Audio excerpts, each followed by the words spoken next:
ಕಾರ್ಕಳ ಹೆಬ್ರಿ ಭಾಗದ ಕಾಡಂಚಿನ ಮಲೆಕುಡಿಯ ಕುಟುಂಬಗಳು ಅತ್ತ ನಕ್ಸಲ್ ಮತ್ತು ಇತ್ತ ಎಎನ್ಎಫ್ ಕಾರ್ಯಾಚರಣೆಗಳ ಮೂಲಕ ಮತ್ತೆ ಭಯಭೀತ ಜೀವನ ನಡೆಸುವಂತಾಗಿದೆ.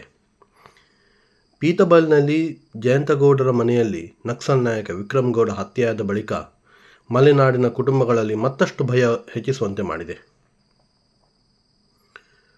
ನಕ್ಸಲ್ ವಿಕ್ರಮಗೌಡ ಕೂಡ ಇದೇ ಮಲೆಕುಡಿಯ ಕುಟುಂಬಕ್ಕೆ ಸೇರಿದ್ದ. ಉಡುಪಿ ಜಿಲ್ಲೆಯಲ್ಲಿ ಒಟ್ಟು 468 ಮಲೆಕುಡಿಯ ಕುಟುಂಬಗಳಿವೆ. ಅದರಲ್ಲೂ ಹೆಬ್ರಿ ತಾಲೂಕಿನಲ್ಲಿ ಹೆಚ್ಚಿನ ಮಲೆಕುಡಿಯ ಕುಟುಂಬಗಳು ವಾಸಿಸುತ್ತಿವೆ. ಸುಮಾರು 100ಕ್ಕೂ ಹೆಚ್ಚು ಮನೆಗಳು ಮೂಲ ಸೌಕರ್ಯಗಳಿಂದ ವಂಚಿತವಾಗಿವೆ. 70ಕ್ಕೂ ಹೆಚ್ಚಿನ ಮನೆಗಳಲ್ಲಿ ವಿದ್ಯುತ್ ಮತ್ತು ರಸ್ತೆಗಳೇ ಇಲ್ಲವಾಗಿದೆ. ಕಷ್ಟ ಜೀವನ ನಡೆಸುತ್ತಿರುವ ಮಲೆಕುಡಿಯ ಕುಟುಂಬಗಳಿಗೆ ಪುನರ್ವಸತಿ ಕಲ್ಪಿಸಿದರೆ ಗುಣಮಟ್ಟದ ಬದುಕು ಸಾಧಿಸಲು ಸಾಧ್ಯವಿದೆ. ಹೆಬ್ರಿ ತಾಲೂಕಿನ ಕಬ್ಬಿನಾಲೆ ಗ್ರಾಮ ಪಂಚಾಯಿತಿ ವ್ಯಾಪ್ತಿಯಲ್ಲಿ ಮುಂಡಾಣಿ, ಖಜಾನೆ, ಬಲ್ಲಾಡಿ ಸೇರಿದಂತೆ ಒಟ್ಟು 31 ಮಲೆಕುಡಿಯ ಕುಟುಂಬಗಳಿವೆ. ನಾಡಪಾಲ್ ಗ್ರಾಮ ಪೀತಬೈಲ್ನಲ್ಲಿ 3, ಅಜ್ಜೊಳ್ಳಿಯಲ್ಲಿ 7, ಒಣಜಾರನಲ್ಲಿ 7, ಕೂಡ್ಲು 7, ತಿಂಗಳಮಕ್ಕಿಯಲ್ಲಿ 2, ತೆಂಗುಮಾರನಲ್ಲಿ 1, ಕೊರ್ತಬೈಲ್ನಲ್ಲಿ 1, ಮೇಗದ್ದೆಯಲ್ಲಿ 1 ಸೇರಿದಂತೆ ಒಟ್ಟು 31 ಮನೆಗಳಿವೆ.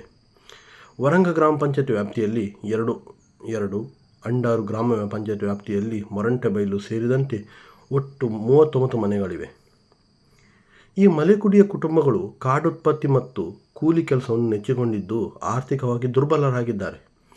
ಈಗಲೂ ಸರಿಯಾದ ರಸ್ತೆ ಸಂಪರ್ಕವಿಲ್ಲದೆ ಇರುವುದರಿಂದ ಈ ಸಮುದಾಯ ಶಿಕ್ಷಣ ವಂಚಿತರಾಗಿದ್ದಾರೆ.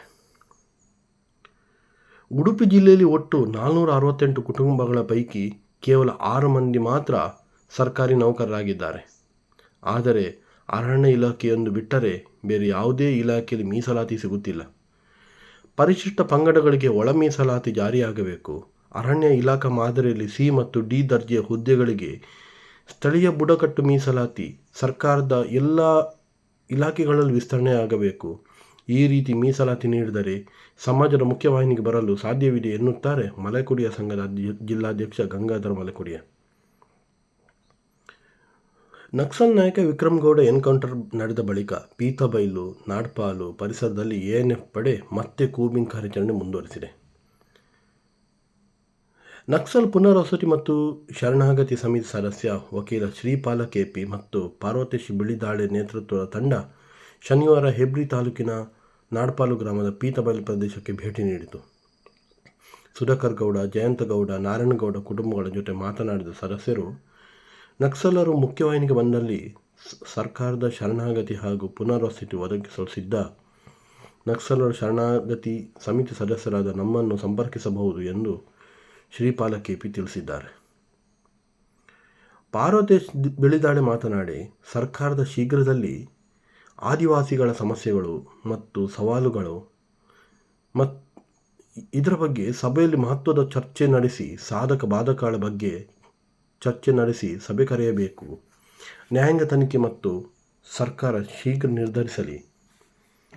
ಎನ್ಕೌಂಟರ್ ನ್ಯಾಯಾಂಗ ತನಿಖೆ ನಡೆಸುವಂತೆ ಒತ್ತಡಗಳು ಕೇಳಿಬಂದಿದ್ದು ಸರ್ಕಾರ ಅತಿ ಶೀಘ್ರದಲ್ಲಿ ನಿರ್ಧಾರ ಕೈಗೊಳ್ಳಬೇಕೆಂದು ಶ್ರೀಪಾಲ ಕೆಪಿ ಸರ್ಕಾರವನ್ನು ಆಗ್ರಹಿಸಿದ್ದಾರೆ. ಹಾಗಾಗಿ ಕರ್ಕೊಂಡು ಹೋಗಿದ್ದಾರೆ. ಆದ್ರೆ ನಮ್ಮ ಅಪ್ಪನ ಆದಷ್ಟು ಬಿಡ್ಬೇಕಂತ ನಾವು ಕೇಳ್ಕೊಳ್ತೇವೆ. ನಮಗೆ ಭಯ ಆಗ್ತದೆ ಎಂತ ಮಾಡ್ತಾರೆ ಅಂತ. ಅವತ್ತೇನಾಯ್ತು? ನೀವೆಲ್ಲ ಎಲ್ಲಿದ್ರಿ? ಎಂತದೆ? ನಾವು ಇಲ್ಲೇ ಇದ್ದೇವೆ, ನಮ್ಮ ಮನೆಯಲ್ಲೇ ಇದ್ದೇವೆ. ಹೌದು. ಆಮೇಲೆ ಹೀಗೆ ಆಗಿದೆ ಅಂತ ನೀವು ಹೋಗ್ಲಿಲ್ಲ ಅಲ್ಲಿ? ಇಲ್ಲ, ಹೋಗ್ಲಿಲ್ಲ. ನಮಗೆ ಭಯ ಆಯ್ತು, ಹೋಗ್ಲಿಲ್ಲ. ಹೌದು. ನಿಮ್ಮ ಅಪ್ಪ ಅಮ್ಮ ಎಲ್ಲ ಇಲ್ಲಿ ಬಂದು ಎಷ್ಟು ದಿನ ಆಯಿತು? ಇವತ್ತಿಗೆ 10 ದಿವಸ ಆಯ್ತು ಅವ್ರು ಬಂದು. ಅವನು ನನ್ನ ತಮ್ಮ ಬಿದ್ದು ಪೆಟ್ಟಾಗಿತ್ತು, ಆ ದಿವಸನೇ ಬಂದಿದ್ರು ಅವರು. ಮತ್ತೆ ಆ ದಿವಸದಿಂದ ಹೋಗ್ಲಿಲ್ಲ, ಇಲ್ಲೇ ಇದ್ರು. ಯಾವ ವಾರ ಬಂದರು? ಬುಧವಾರ ದಿವಸ ಬಂದಿದ್ರು. ಇವತ್ತಿಗೆ 10 ದಿವಸ ಆಯ್ತು. ಆಮೇಲೆ ಹೋಗ್ಲಿಲ್ಲ? ಇಲ್ಲ, ಹೋಗ್ಲಿಲ್ಲ.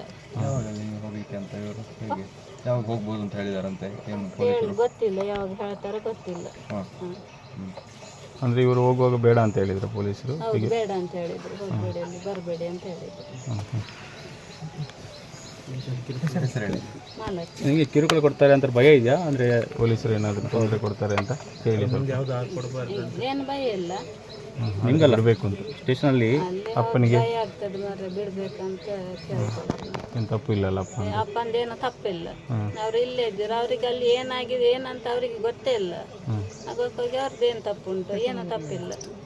ಅದಕ್ಕಾಗಿ ಅವ್ರನ್ನ ಬಿಡ್ಬೇಕಂತ ನಾವು ಕೇಳ್ತೇವೆ.